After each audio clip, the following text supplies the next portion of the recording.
ДБР передало армазавод родичів Медведчука та Козака вартістю $5 мільйонів. Ну нарешті, на третій рік повномасштабної війни брати Медведчука та Козака під підозрою. Але є нюанс. Підозру родичам держзрадників оголосили за ухилення від сплати податків. Хоча слідство і вважає, що ці несплачені їхнім бізнесом податки йшли на фінансування війни проти України. Та не братами єдиними. Нагадаю, що Медведчук роками делегував відповідальність за різні сфери різним людям. Тож сьогодні ми поговоримо про адвокатів Медведчука. Але не тих, хто захищав його у судах, а тих, хто розбудовував разом із ним систему української адвокатури. А ще тих, хто, як і Медведчук, тягнув в Україну руський мір. Чи вважаєте ви Віктора Медведчука державним зрадником? Ну, ви зрозуміли, у них все добре, бо свій вплив в системі адвокатури вони продовжують зберігати і впливають вони на досить конкретні рішення. Наприклад, на те, кого позбавити адвокатського свідоцтва, кому його видати. Медведчука свідоцтво позбавили лише минулого року, і це рік пройшов після того, як він поїхав до Росії. І то позбавили через суспільний тиск і ініціативу окремих адвокатів. Тож, ви дивитеся Bihus.info. Мене звати Анастасія Усенко, і поки ми ще не почали, підпишіться на наш канал і натисніть дзвіночок під відео, бо ми дуже сумуємо, що половина з вас дивиться наші відео без підписки. Ну а тепер поїхали!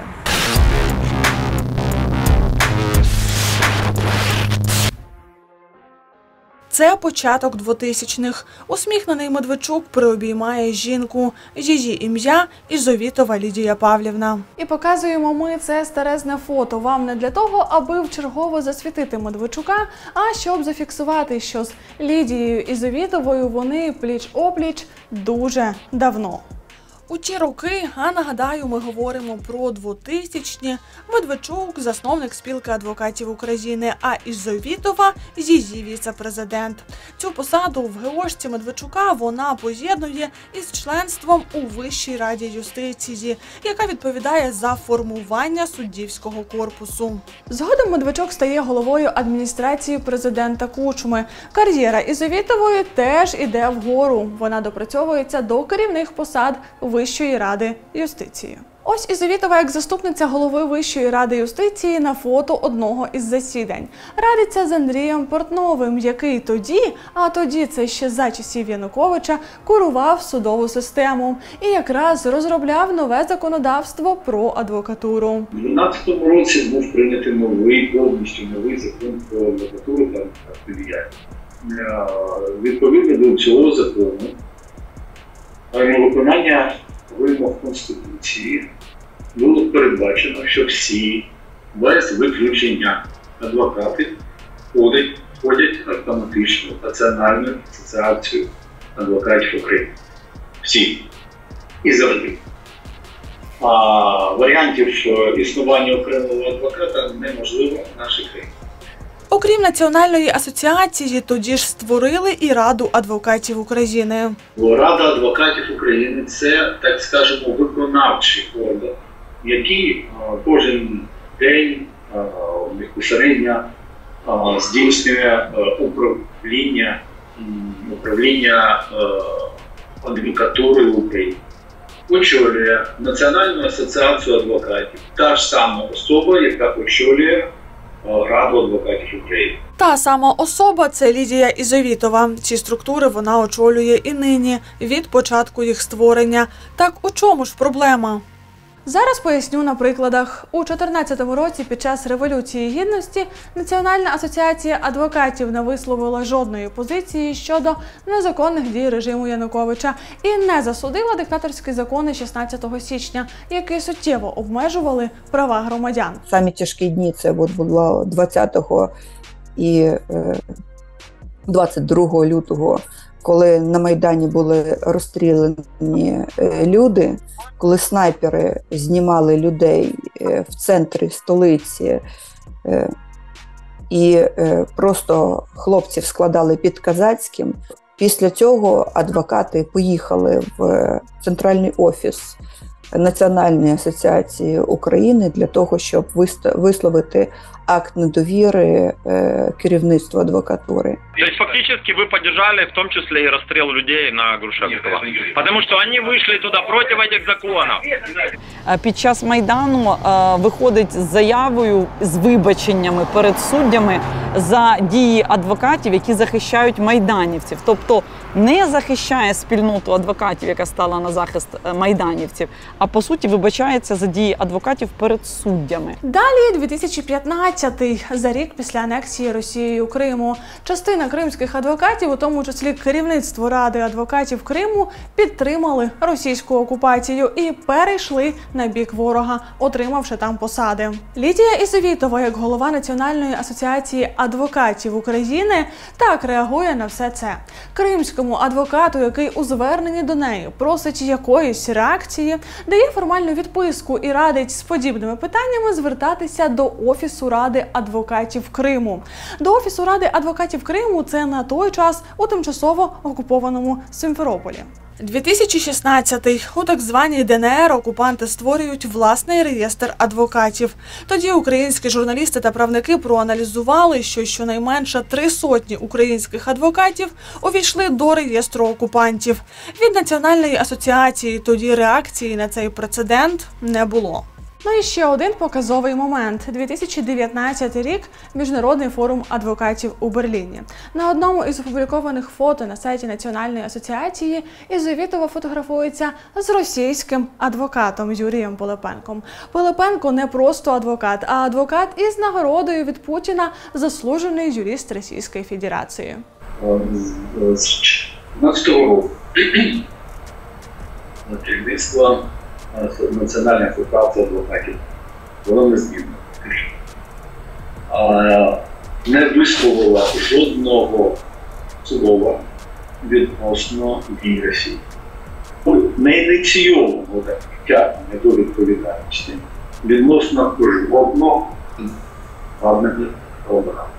Все, що притягнуто до відповідальності стосовно адвокатське свідоцтво, це роблять мої колеги і я. Строк повноважень Лідії Ізовітової на посаді закінчився у 2022-му, але вона і нині очолює Національну асоціацію адвокатів України та Раду адвокатів України. Свої 10 років вона перебула. Це факт.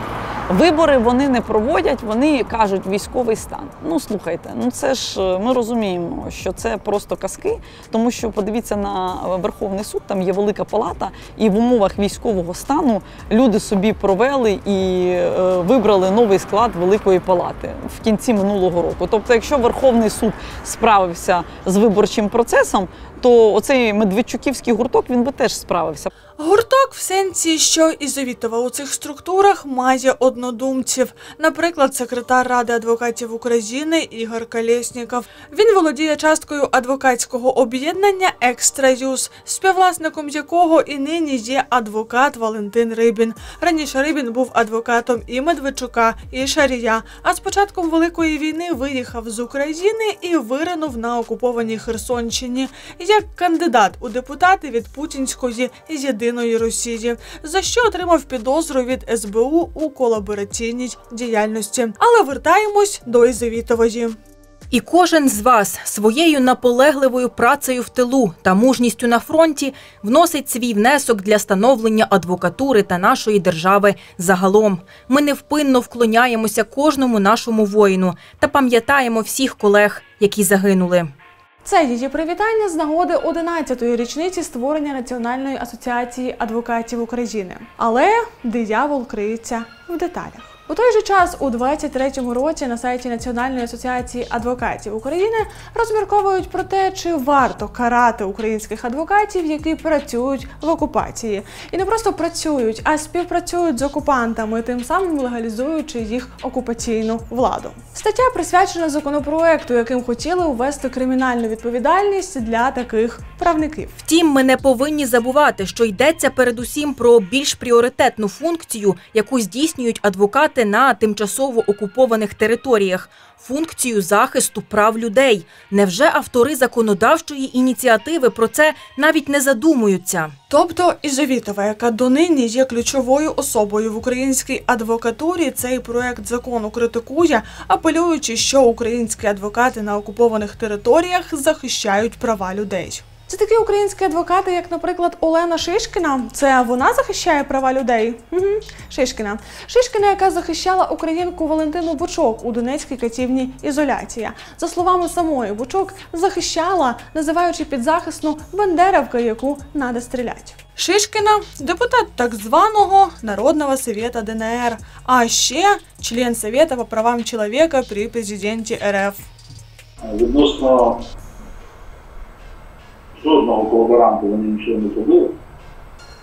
Після того я навіть звертався свого часу до війни попросити пояснення, чи можуть адвокати України паралельно бути адвокатом проєкту ДНР і Росії. Вони не дали цього робити. Хоча зобов'язані. Після того, як попередивши, що я звернувся до суду, вони дали мені зовсім незрозуміле роз'яснення. Зате ці структури мають можливість карати адвокатів, думка яких їм не до вподоби. Досі адвокати можуть бути позбавлені права займатися адвокатською діяльністю, або їх адвокатська діяльність може бути зупинена навіть за критику, в тому числі Національної асоціації адвокатів. Для того, щоб відновити свідоцтво, можуть в судах піти в буквальному сенсі роки. Але більш того, коли адвоката призупиняють чи позбавляють свідоцтва, це означає, що всі справи, в яких він надає правову допомогу, він не має права таку допомогу надавати. Словом, загальну риторику ви зрозуміли. Наближена до Медведчука людина досі очолює ключову структуру в українській адвокатурі. Структуру, яка роками підіграє ворогу і боїться висловити свою власну позицію. Друзі, аеророзвідникам на Запорізькому та Харківському напрямках необхідне обладнання. За 250 тисяч гривень плануємо купити дрон, антени та необхідні запчастини для 128-ї гірсько-штурмової бригади та 419-го батальйону. Вже зібрали понад 100 тисяч гривень, але військові дуже чекають на цю техніку, тож закликаю вас долучитися до збору. QR-код ви бачите на екрані, посилання є в описі під відео і дякую за кожен ваш донат. Я не відповідаю, не спілкуюся з журналістами з цього приводу і тим паче по телефону. Просте питання. Чи вважаєте ви Віктора Медведчука державним зрадником? Це Зоя Темнохудова. Ще один адвокат із орбіти Медведчука. Адвокат із Закарпаття. Ми відкриті та сильні, професійні та компетентні. Ми заслужили на добрі новини про Ужгород. Це Темнохудова у 2015-му балотувалася до Ужгородської міської ради від Європейської партії України. Не пройшла. Вже у 20-му вона балотувалася знову і вже від ОПЗЖ. Балотувалася одночасно до Закарпатської обласної ради та до Ужгородської міської ради. Пройшла і там, і там. У результаті обрала обласну раду. Ну, певно, так, щоб масштабніше. В той час Темнохудова вже була помічницею Віктора Медведчука у Верховній Раді. І не те, щоб формальною помічницею, а скоріше його адептом.